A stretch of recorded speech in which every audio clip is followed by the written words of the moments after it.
now time to begin episode 4, Calypso. But besides just being a new episode, this is going to be a new section of the book entirely. The first 3 chapters, called the Telemachiad.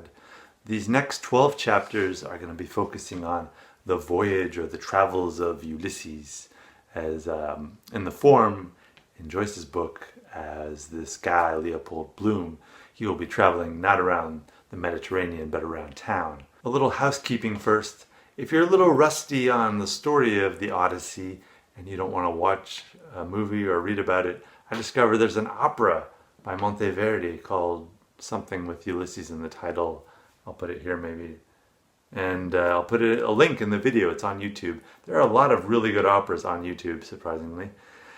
Pretty much any opera you can think of that still gets regular play you can find. So that one, you can check it out and it will maybe bring you up to speed. Also, I mentioned before Robert Anton Wilson. I recently reread his novel Masks of the Illuminati, which I heartily recommend. It is sort of a historical fiction, suspense, mystery, gothic horror sort of thing. And as characters, it has, among others, Albert Einstein, Aleister Crowley, Ezra Pound, W.B. Yeats, Lennon, not the Beatle, the other Lennon, but also James Joyce. And he and Albert Einstein interact. They're at a bar hanging out, and there's all kinds of incidents that happen. So it's fun. It's a good starting point. I think it will motivate you if you're not sure why you should read Ulysses. It takes place on the cusp of James Joyce writing that book. So it's a good book and I do recommend it. Also, I don't really like to watch my videos, so I'm not sure about this, and I've probably repeated myself a million times, but I think in the music video I did about music in Ulysses, I said one of the songs actually that I neglected to mention is called, what's the title? Those Lovely Seaside Girls, and that is a significant song. You should probably know it. I'll put a link to that as well. I got a little flack from YouTube before when I posted those other songs, so I'm not going to do an excerpt this time because I don't want their software to flag me again. And but I will put a link, and it's a song you should know. It's a neat song. Interesting thing about this chapter, Calypso, is that it takes place at approximately the same time, about 8 a.m. in the morning, as the first chapter. So the first 3 chapters in the book, Telemachiad, take place around 8 a.m. to about 11 a.m. in the morning. And then we jump back in time to 8 a.m.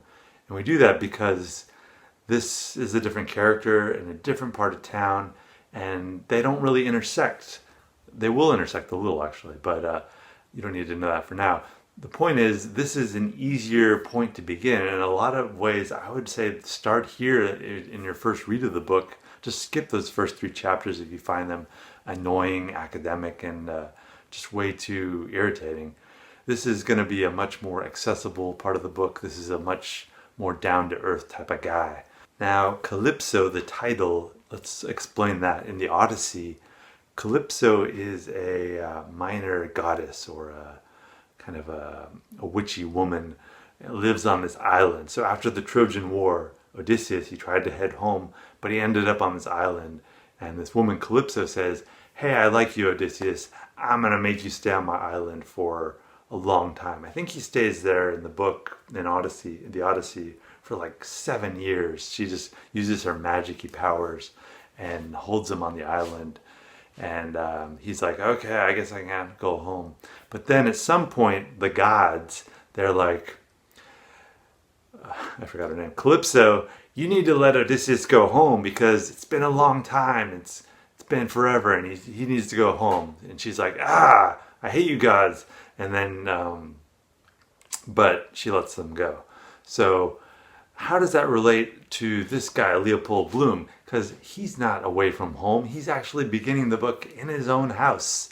And he's, his wife's there, and how does that relate to, okay, I'll explain.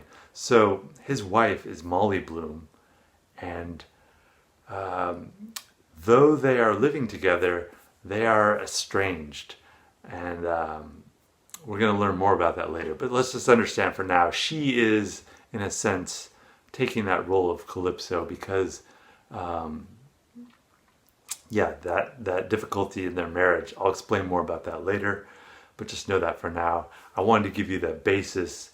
Later on, she's also going to play the role of Penelope, the wife that Odysseus comes home to in the Odyssey. So she's taking on a few roles, and Joyce is once again toying with the conventional, this is not going to be a strict analogy.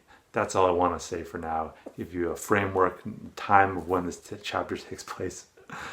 I just wanted to keep this video short. I'm trying to do that now and release these faster. It's like November something, 7th or something.